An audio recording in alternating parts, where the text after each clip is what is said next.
Good morning everybody, कैसे हैं आप सब। आज हम लेकर के आए हैं आपके बीच एनटीटी का कोर्स, जो कि वीडियो कोर्स है, बिल्कुल फ्री है। क्योंकि बहुत सारे लोग एनटीटी में एडमिशन ले लिए हैं, 1 ईयर डिप्लोमा या 2 ईयर डिप्लोमा।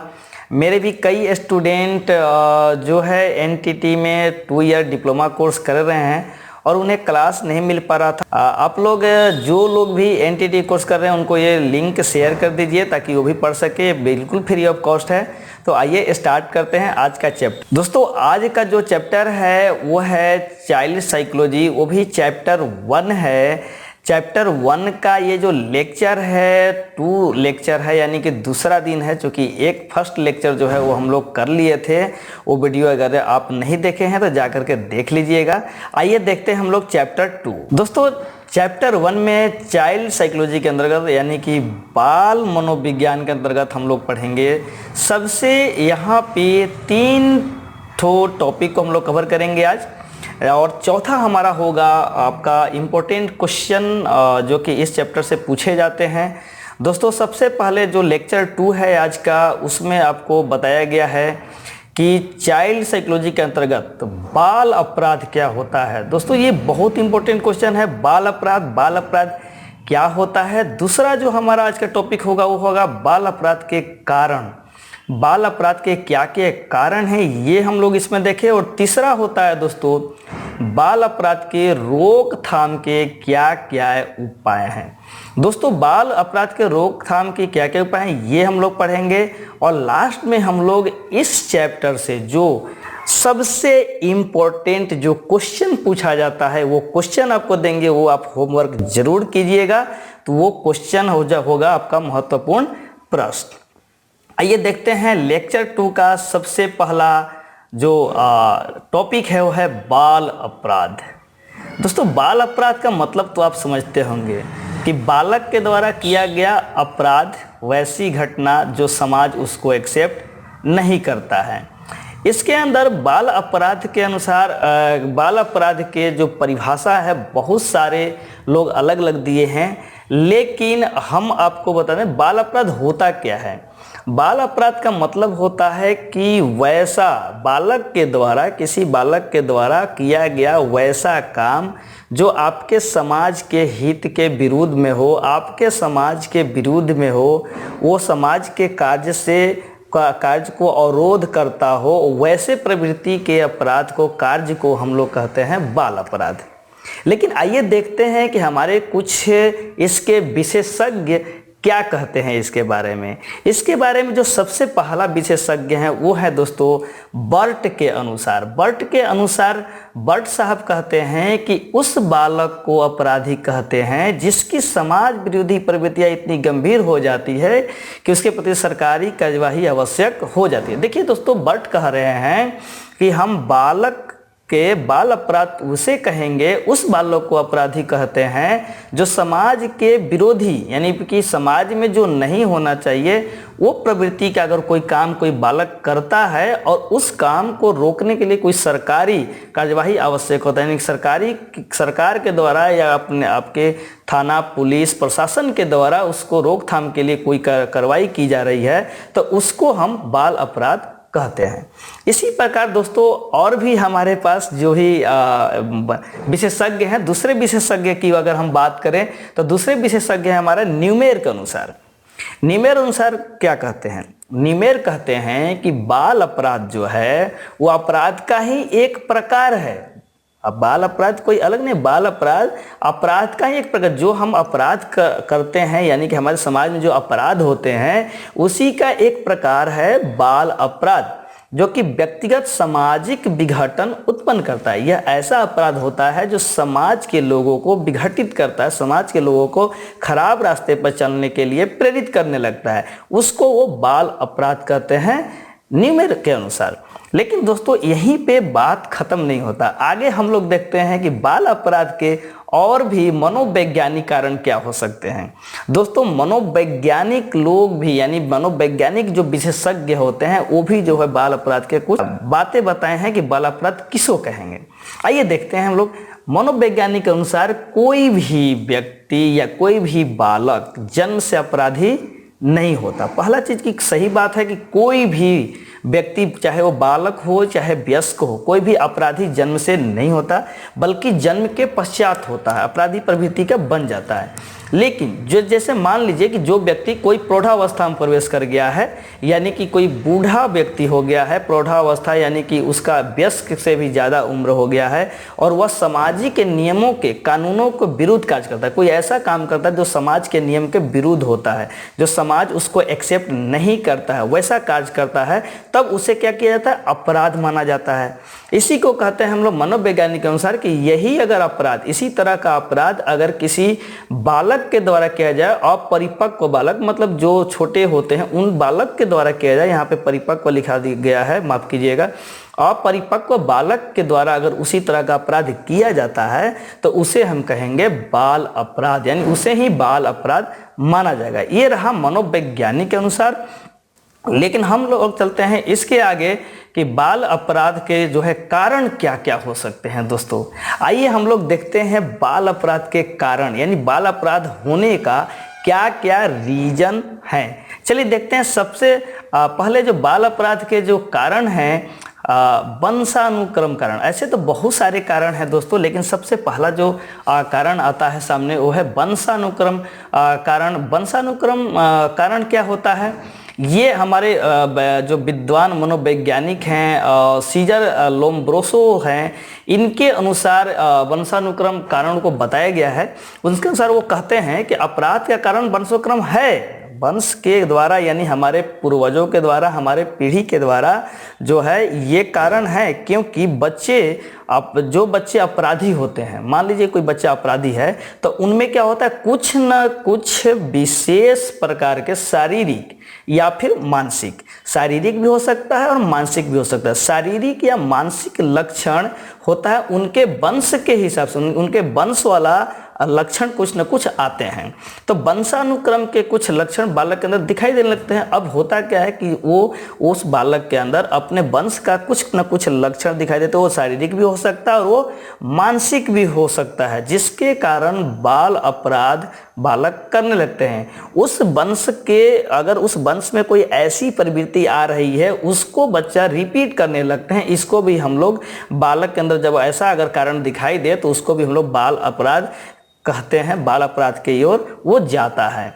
ये हमारा जो है वंशानुक्रम वंश के कारण होता है। दूसरा जो हमारा दोस्तों इसमें जो शारीरिक लक्षण है, यानी कि जो बाल अपराध के जो दूसरा कारण है वो है शारीरिक लक्षण। तो आइए दोस्तों हम लोग देखते हैं दूसरा इसके कारण, बाल अपराध होने के दूसरा कारण क्या है। बाल अपराध होने के जो दूसरा कारण है वो है शारीरिक लक्षण। शारीरिक लक्षण का मतलब क्या है? यहाँ पर शारीरिक लक्षण का मतलब होता है कि बच्चों के अंदर कुछ शारीरिक दोष होते हैं। वो स्वास्थ्य प्रवृत्ति के कारण भी हो सकता है, या किसी भी कारण से अगर उनके पास कोई शारीरिक दोष है, शारीरिक विकलांगता है, या किसी भी प्रकार का अगर इस तरह की स्थिति है, तो ऐसे बच्चों के समाज के जो कुछ लोग हैं वो उनके साथ ठीक से व्यवहार नहीं करते हैं, उनके साथ अच्छे से बात नहीं करते, उनको बगल में बैठने नहीं देते, उनके साथ उठते बैठते नहीं हैं, उनके साथ खाते पीते नहीं हैं। मतलब कि उन बच्चों के साथ समाज के लोग कुछ भेदभाव करने लगते हैं। तो बच्चों के शारीरिक लक्षण सामान्य बच्चों की तुलना में अलग होती है, तो और यही लक्षण बालक को बाल अपराध की ओर ले जाता है। वो उनको समाज के लोग से नफरत होने लगता है और वो धीरे धीरे अपराध करने के लिए बाध्य होने लगते हैं। तो उनको अपराधी की ओर ले जाता है, अपराध बनाने की ओर ले जाता है। तो एक ये भी कारण हो सकता है बाल अपराध के। आइए देखते हैं हम लोग तीसरा कारण, बाल अपराध होने के तीसरा कारण क्या है। तो तीसरा कारण है हमारा सामाजिक कारण। दोस्तों सामाजिक कारण भी बाल अपराध को करने में बहुत महत्वपूर्ण योगदान रहा है। उसमें इसको हम लोग दो भागों में बांटते हैं। दोस्तों सामाजिक कारण को दो भागों में बांटते हैं। पहला भाग जो हमारा होगा पारिवारिक कारण होगा, और दूसरा कारण होगा परिवार के कुछ बाहरी कारण। देखिए दोस्तों, अगर हम कोई भी काम कर रहे हैं तो दो ही कारण हो सकता है, या तो परिवार के अंदर या तो परिवार के बाहर। दो ही तो हमारी दुनिया, एक परिवार के अंदर एक परिवार के बाहर। तो ये दो कारण सामाजिक कारण हैं, जिसमें परिवार के कारण सबसे पहले हम लोग जो देखेंगे दोस्तों, यहाँ पे पहला कारण देखते हैं कि पारिवारिक कारण क्या क्या हो सकता है। तो इसको जो है परिवार के कारण को हम लोग तीन भागों में दोस्तों बांट दिए हैं। अब देखिए, पारिवारिक के कारण जो हमारे बाल अपराध होते हैं उसको 3 भागों में बांटा गया है। सबसे पहला जो भाग है वो है टूटा परिवार। दोस्तों, टूटा परिवार हमारा भी जो है ये बाल अपराध करने के लिए मजबूर कर देता है। दूसरा है अशिक्षित माता पिता, अगर माता पिता को शिक्षा नहीं है उसके, हम इस पे चर्चा करेंगे। अभी तीसरा देख लेते हैं। तीसरा जो है हमारा दोस्तों, माता पिता द्वारा तिरस्कार। ये 3 कारण सामने आती है बाल अपराध होने का पारिवारिक कारण में। सबसे पहला कारण पर हम लोग बात करते हैं। सबसे पहला जो हमारा कारण है वो दोस्तों है टूटा परिवार। टूटा परिवार के कारण भी हमारा जो है बाल अपराध तेजी से बढ़ता है। टूटा परिवार का मतलब क्या होता है? ये वैसा परिवार जो अपने पति पत्नी में झगड़ा के कारण या किसी भी कारण अपने अगर पति पत्नी में आपस में अलगाव हो जाता है, वो अलग अलग रहने लगते हैं, या वैसे परिवार जिसमें संतुलन बिगड़ जाता है दोस्तों, जिसे एक साथ लेकर चलना कठिन हो जाता है, तो वैसे परिवार में बालक अपराधी बनने के लिए की ओर जाते हैं। उनका बहुत बड़ा हाथ होता है बालक को अपराधी बनाने में, क्योंकि परिवार उनका टूट चुका होता है। कोई उनको साथ नहीं देता, कोई उनको समझाने वाला नहीं होता, कोई उनको कुछ बताने वाला नहीं होता। तो जो उनको समझ में आता है, जो सही लगता है वो करने लगते हैं, जिसके कारण जो है बाल अपराध होने लगते हैं। दूसरा जो हमारा इसका कारण है पारिवारिक कारण, वो है हमारा दोस्तों अशिक्षित माता पिता। अशिक्षित माता पिता के कारण कैसे? जैसे मान लीजिए कि अगर किसी बच्चे का माता पिता शिक्षित नहीं है, उनको पता ही नहीं है कि बच्चों को किस तरह से हम निर्देश दें, बच्चों को किस परिणाम स्वरूप हम बच्चों को गलत व्यवहार करने से रोकें, शुरू ना करने दें। अब बच्चे क्या करते हैं? अगर हम बच्चों को गलत निर्देश देंगे तो वो उसी के हिसाब से काम करने लगेंगे। तो माता पिता को चाहिए यहाँ पे कि उनको बच्चों को बेहतर रिजल्ट दें, बेहतर परिणाम के बारे में बताएं, गलत व्यवहार करने से रोके, शुरू से ही डांट करके रखें ताकि गलत व्यवहार नहीं कर पाए। नेक्स्ट जो हमारा जो पारिवारिक कारण है दोस्तों, वो है पारिवारिक कारण का जो तीसरा पार्ट है वो है माता पिता द्वारा तिरस्कार। कभी कभी बच्चों को अपने ही माता पिता जो है उनको तिरस्कार कर देते हैं। व्यवहार जो है उनका अलग तरह का होता है, बच्चों को दूर करके, बच्चों के विरोध करके, भावना को मतलब अलग तरह से बात की जाती है बच्चों के साथ। तो वैसे बालक के माता पिता के व्यवहार का अधिक प्रभाव पड़ता है। वैसे बालक जो माता पिता के द्वारा तिरस्कार किया जाता है, खास करके ऐसे बच्चों में ये आती है जहाँ पे जैसे दूसरी शादी हो गया हो, माँ जो है दूसरी माँ आ गया हो या दूसरे पिता हो, इस तरह की स्थिति में ये संभावना ज़्यादा हो जाता है। चूँकि जो दूसरी माँ आती है तो अगर वो बच्चे को अपने जैसा नहीं व्यवहार करेगी, जिसके कारण भी जो है अपराध की राह पर चल पड़ते हैं, बच्चे जो है अपराध के राह पर चल पड़ते हैं। चलिए आइए देखते हैं हम लोग जो है बाल अपराध के जो दूसरा कारण है हमारा परिवार के बाहर का कारण, वो देखते हैं। परिवार के कुछ बाहरी कारण भी होते हैं, जिसमें जो पहला होता है हमारा दोस्तों उचित मनोरंजन संबंधी साधनों की कमी। दोस्तों होता है संगी संबंधी, ये 2 कारण हो सकते हैं। चलिए आइए हम लोग सबसे पहला कारण पर ध्यान देते हैं। पहला कारण हमारा जो है मनोरंजन सही से नहीं हो पाना। अब दोस्तों होता क्या है कि मान लीजिए अगर आपके पास कोई उचित संबंधी मनोरंजन नहीं है तो आप क्या कीजिएगा? आप किसी ऐसे साथी के साथ बैठ जाइएगा जहाँ पे लोग बुरी आदत के शिकार हैं। कुछ बुरी आदत जैसे जुआ खेलते हैं, ताश खेलते हैं, मारने पीटने की आदत या यौन अपराध प्रवृत्ति, कई ऐसे देखे जाते हैं। इसमें होता क्या है कि अगर आपके पास उचित मनोरंजन साधन है, आप घर में संतुष्ट हैं, घर में खेल रहे हैं, या जो भी आसपास में जो व्यवस्था है, कहीं पार्क है उसमें जाके खेलते हैं, अच्छे संगति बनाते हैं, तो आपका जो है ये आदत नहीं बनता। लेकिन अगर आप ऐसे लोगों के साथ जुड़ जाते हैं जहाँ पे जुआ ताश मारने पीटने की आदत हो, तो वैसे में भी जो है बालक के अंदर अपराध की प्रवृत्ति आ जाता है। तो चलिए दोस्तों हम लोग इसके जस्ट आगे का देखते हैं। हम लोग जो हमारा दूसरा है संगी संबंधी। संगी संबंधी कहने का मतलब केवल आपके रिलेटिव नहीं है। संगी संबंधी कहने का मतलब आपके दोस्त, आपके एनवायरनमेंट, आपके आसपास रहने वाले लोग, ये लोग के कारण भी जो है बाल अपराध होता है, प्रोत्साहित होता है। इसमें क्या होता है, सामूहिक रूप से जब एकत्र हो जाते हैं बालक, तो एक ज़्यादा बड़ा बल मिलता है और वो समाज के अंदर कुछ विरोध काम करने लगते हैं। तो ये भी जो है एक बाल अपराध माना जाता है। और हम लोग नेक्स्ट आते हैं बाल अपराध की जो रोकथाम के उपाय है। आइए दोस्तों हम लोग बात करते हैं कि बाल अपराध जो हम लोग अभी तक देखे हैं उसके रोकथाम के उपाय क्या क्या हो सकते हैं। बाल अपराध के रोकथाम के जो उपाय होते हैं दोस्तों बहुत सारे हैं, जिसमें से कुछ जो है बाल अपराध के रोकथाम के उपाय हैं वो आपको हम बता रहे हैं। इनको जो है 3 साधनों का प्रयोग आवश्यक हो जाता है। 3 साधन के रूप में हम इसे रोकथाम कर सकते हैं। जब भी कोई बाल अपराध बढ़ेगा तो ये 3 चीज़ें हमें अपनानी चाहिए। सबसे पहला, माता पिता के द्वारा उपचार करना चाहिए। किसी भी बाल अपराध को रोकने के लिए सबसे पहला और सबसे ज़्यादा कारगर जो होता है वो माता पिता द्वारा उपचार होता है।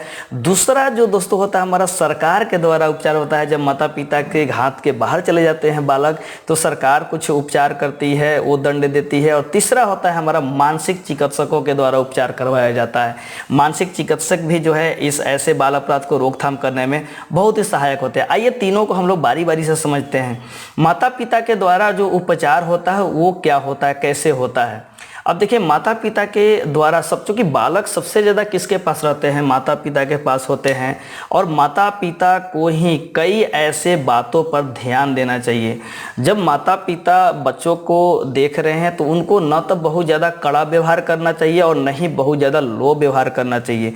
बच्चों को डांटना भी है और बच्चों को प्यार भी करना है। तो माता पिता के चाहिए कि जो है हम कड़ा व्यवहार न करें, उसके कारण भी बाल अपराध रुक जाएगा। दूसरी चीज़, बालकों के रुचि के अनुसार सहानुभूति प्रदान करें। बालक के जिसमें रुचि है वही काम करने दें, वही काम करने की चेष्टा करें, बट उस पर ध्यान जरूर बनाए रखें। ध्यान आपको बना करके रखना है। तीसरा है, निर्दयता के व्यवहार में कमी करना चाहिए। देखिए, माता पिता बहुत होते ऐसे भी होते हैं जो बच्चों के प्रति जो है निर्दयता, मतलब पीट रहे हैं तो पीट रहे हैं। दोस्तों मतलब माता पिता को चाहिए कि अगर एक लोग कोई उसे पीट रहा है तो दूसरा बचाए, उसे समझाए। मतलब पीटने से ज़्यादा समझाने की ज़रूरत है। निर्दयी नहीं बनना है, उनको ऐसे नहीं पीटना है जिससे उनको लगे कि हमारे माता पिता हमें कुछ समझते ही नहीं हों। तो ये चीज़ आपको जो है उपचार करना पड़ेगा। गलतफहमियों को दूर करना पड़ेगा। बच्चों को और माता पिता दोनों के बीच में जो गलतफहमी उत्पन्न हो जाता है कभी कभी, इसको बैठ करके आपस में समझाना पड़ेगा बच्चे को, या खुद भी समझने की कोशिश करना पड़ेगा, जिसके कारण जो है ये बाल अपराध में थोड़ा कमी आएगी। और 5वां जो है, माता पिता का पूर्ण उत्तरदायित्व निभाना। देखिए, बच्चों के प्रति माता पिता अपने उत्तरदायित्व को निभाते ही हैं, लेकिन और भी बेहतर तरीके से निभाना चाहिए। बच्चों के प्रति हमेशा नज़र रखना चाहिए कि बच्चे कहाँ जा रहे हैं, कब खेल रहे हैं, किसके साथ खेल रहे हैं, क्या क्या काम कर रहे हैं। अगर मोबाइल चला रहे हैं तो मोबाइल में क्या यूज कर रहे हैं, उनको देखने की ज़रूरत है। उनको टाइम टाइम पर डांटने की ज़रूरत है। उनको ये बताने की ज़रूरत है कि ये करना है, ये नहीं करना है। इन सारी चीज़ों को करके हम जो है बाल अपराध को रोकने में बहुत ही करेंगे, सहायक होती है। अब आइए देखते हैं हम लोग सरकार के द्वारा क्या क्या उपाय किए जाते हैं। दोस्तों बाल अपराध को रोकने के लिए सरकार के द्वारा भी ढेर सारी उपाय किए गए हैं, जिसमें 3 बातों पर हम लोग ध्यान देंगे। सबसे पहला है किशोर न्यायालय। दोस्तों, किशोर न्यायालय बनाया गया था बच्चों के बाल अपराध को रोकने के लिए। किशोर यानी कि छोटे बच्चों के लिए एक न्यायालय, कोर्ट ही अलग से बनाया गया था। ये 1899 में इसकी स्थापना की गई थी, जिसमें 13 वर्ष के अपराधियों का न्याय किया जाता है। 13 वर्ष के अगर अपराधी हैं तो उनको जो है उसी कोर्ट में इसका न्याय मिलता था, इसका सुनवाई होती थी, इस पर बात विचार होता था। दूसरा है प्रोबेशन। दोस्तों, ये प्रोबेशन तो लगभग हमको लगता है कि इंग्लैंड और अमेरिका में 40-50 वर्ष पहले से चल रही है, लेकिन उत्तर प्रदेश में आपका 1498 ईस्वी में ये इस जो है एक्ट की स्थापना की गई थी। इसके तहत भी जो है बच्चे को न्याय मिलता है। बच्चे को जो है जो बाल अपराध होते हैं उनको न्याय मिलता है, इस पे काम किया जाता है। और नेक्स्ट जो है हमारा सरकार के द्वारा उपचार जो है तीसरा है वो सुधार गृह या सुधार विद्यालय। दोस्तों, ये बहुत काम का चीज़ है। आज बिहार में भी या कई जगह पे देखे जाते हैं सुधार गृह बना गया, सुधार विद्यालय बनाया गया है। यह 2 प्रकार के हो सकते हैं। पहला तो आपका होगा किशोर सुधार गृह और एक होता है हमारा वयस्क के लिए। तो अब सुधार गृह में एक तो 13 वर्ष से कम के और 13 वर्ष से ऊपर के बाल अपराध के लोगों को रखा जाता है। उनको इस स्कूल में इसलिए रखा जाता है कि ताकि वहाँ रख करके उन बच्चों को कुछ काम सिखाया जाए, और जो वो भटक गए थे, जो बाल अपराध करने के लिए तैयार हो गए थे, वो उनमें कमी आए, उस ओर से उनका ध्यान भटके और सही कार्य में उनका मन को लगाया जाए, ताकि वो बाल अपराध करने से रुक जाए। दूसरा होता है वयस्क सुधारगृह। इसमें कुछ बड़े बच्चे को बाल अपराध को किए हुए बच्चों को रखा जाता है। इनमें भी उनको कार्य ही सिखाया जाता है। दोनों को अलग अलग थोड़ा इसलिए रखा जाता है कि थोड़ा सा वयस्क सुधारगृह में बड़े लोग होते हैं, थोड़ा सा किशोर में थोड़ा छोटे लोग होते हैं, तो ये दोनों को अलग अलग रखा गया है। और यहाँ पे जो है बच्चों को बाल अपराध जो किए हैं उनको सही रास्ते पर लाने के कई तरीके अपनाए जाते हैं। तीसरा दोस्तों हमारा मानसिक चिकित्सकों को द्वारा उपचार। मानसिक चिकित्सक भी इसमें जो है बहुत ही रखते हैं अनुसार खेल के माध्यम से, खेल दिखा करके, खेल के लिए एकत्रित करके बच्चों को एक जगह इकट्ठा करके और जो है मानसिक चिकित्सकों के द्वारा जो है उपचार किया जाता है और इसके माध्यम से हम जो है बाल अपराध को रोक सकते हैं। तो आशा करता हूँ कि ये चैप्टर आपको बहुत अच्छा लगा। होमवर्क है आपका दोस्तों जो सबसे ज़्यादा पूछा जाता है, बाल अपराध से आप क्या समझते हैं, पहला क्वेश्चन इसी में आपको पूछा जाएगा। बाल अपराध के क्या कारण हो सकते हैं और बाल अपराध के रोकथाम के उपाय किस प्रकार करेंगे, तो ये क्वेश्चन आप होमवर्क में जरूर कीजिएगा। इसका आंसर इसी में दिया गया है, आप इसका नोट्स बनाइएगा और किसी प्रकार की अगर कोई दिक्कत होती है तो आप हमें कमेंट्स में जरूर लिखें, मैं उसे भी कवर करने की कोशिश करूंगा। आप जरूर फीडबैक मुझे दीजिएगा, हमें स्टार यानी कि रेटिंग भी दीजिएगा, रेटिंग के हिसाब से मुझे लाइक कीजिएगा, कमेंट कीजिएगा और बताइएगा कि आपको ये वीडियो कैसा लगा। और जो लोग भी एनटीटी में कोर्स में एडमिशन लिए होंगे उनको जरूर ये शेयर कीजिएगा। तब तक के लिए वीडियो देख करके ढेर सारा प्यार देने के लिए बहुत बहुत धन्यवाद।